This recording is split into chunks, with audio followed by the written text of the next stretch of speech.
Thanks very much indeed. Last Cairn Minister, I wish to welcome you to the House today to debate the issue around St John's Hospital Limerick and the 120 replacement beds that are needed there. And I know back in 2017, Minister Harris himself visited St John's and acknowledged the fact that he could see the need for the 120 beds to be replaced. And I suppose my question is around the capital plan and whether St John's Hospital will be included in the capital plan. Limerick, I suppose, University Hospital is in the news all the time in terms of beds, bed capacity, and while there are 60 modular beds started there, it'll be a while before they'll be opened, but I suppose we need to start planning for the future, and the fact of the matter is that numbers are up in attendance at both University Hospital Limerick and St John's Hospital.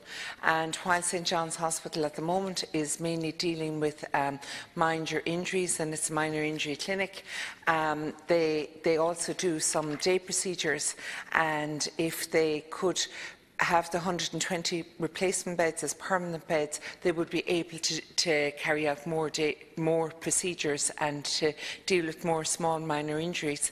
And this would certainly help in terms of alleviating the pressure in University Hospital Limerick. And I suppose my question today is that the beds need to go ahead at the same time as University Hospital Limerick, because we need to alleviate the pressure. People are coming from all over the Midwest.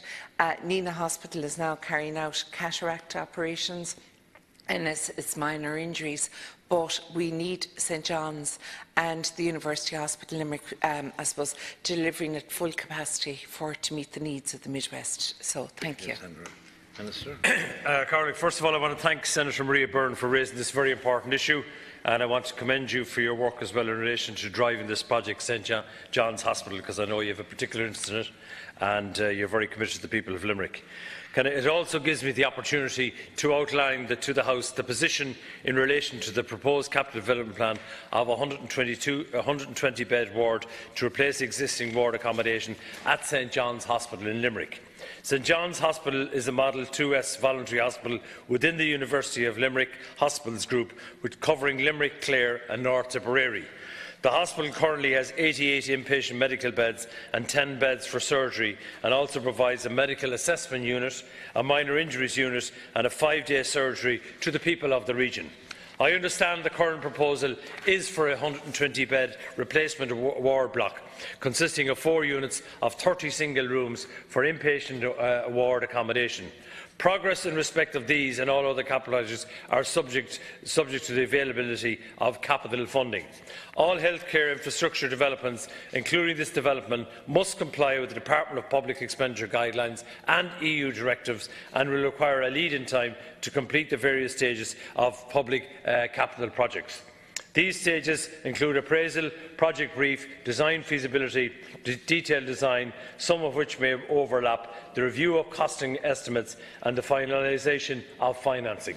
The National Development Plan announced last year as part of the Project Ireland 2040 policy initiative provides €10.9 billion for health capital projects across the country, including both national programmes and individual projects across acute, primary and social care. The delivery of the NDP projects and programmes, including the development in Limerick, will result in healthcare facilities that allow the implementation of new models of care and for the delivery of services in high-quality, modern facilities.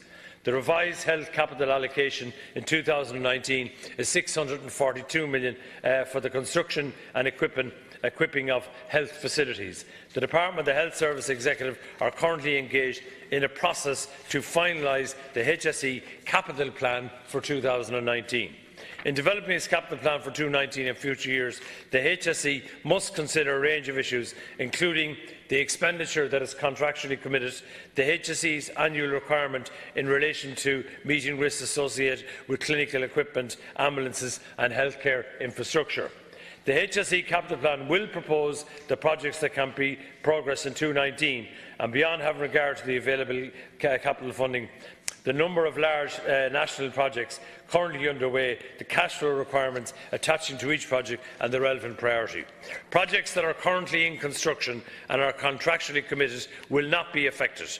Once the HSE finalises the capital plan for 2019, it will then be submitted to the Minister for consideration. But of course, I will bring your considerations and your concerns back to Minister Simon Harris. Thank you. Thank you, Minister. Supplementary, Senator. Great. Thanks very much indeed, Minister. And I understand what you're saying, and that everything has to meet the requirements under procurement. And my understanding is that St John's are at a very advanced stage, that everything that needs to be submitted has been submitted. They have all the required documents submitted to date that they've been asked in relation to it. But I suppose where I'm coming from is University Hospital Limerick is constantly in the news. We need the two hospitals to develop together because it's the only way. We're not just serving, it's not just serving the people of Limerick, it's serving the people of the Midwest. And there is huge capacity. And I saw a tweet actually from a senior person in the hospital to do with figures, and they were talking about some of the hospitals, the other larger hospitals around Ireland, and they were saying that, you know, some of them have less staff and whatever. But the whole thing is that there is actually 21% more people coming to the University Hospital Limerick than there is to some of the bigger hospitals around Dublin and the surrounding area. So it's a fairly high number, and if we can get the small injuries clinic up and running properly, we can have more day procedures. It certainly will take the pressure off University Hospital Limerick, and I think that's the key point here. Thank you, Minister. Thank you, Absolutely, Senator. I totally accept your point there about first of all, St John's is at a very advanced stage, and I do take your point because I know Limerick very well.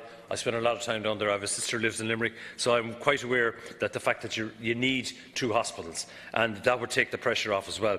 And also the fact that it does service the Midwest area generally, which is an important point as well. And also that figure there, the 21% coming to UHL, the increase of 21%, that is a figure that has to be concerned. But can I just give a commitment? The Government is committed to delivering the acute hospital services and infrastructure. St John's Hospital is an integral part of University of Limerick Hospital Group, providing hospital services and care to the population of Limerick, Clare, North Tipperary. The hospital does provide quality patient care, and as I outline in my reply, proposals for the new 120-bed ward to replace the existing ward accommodation at St John's Hospital are at a very early planning and appraisal, and all capital dependents are depending on the resources. But of course, the very relevant points you raised today, I will bring those points back to Minister Simon Harris, and the HSE capital plan will determine the projects that can progress in 2019 and beyond, having regard to the issue of funding issue as well. So you can take them, your concerns will be brought back to Minister Simon Harris. Thank you. Thank you, Minister, and thank you, Senator.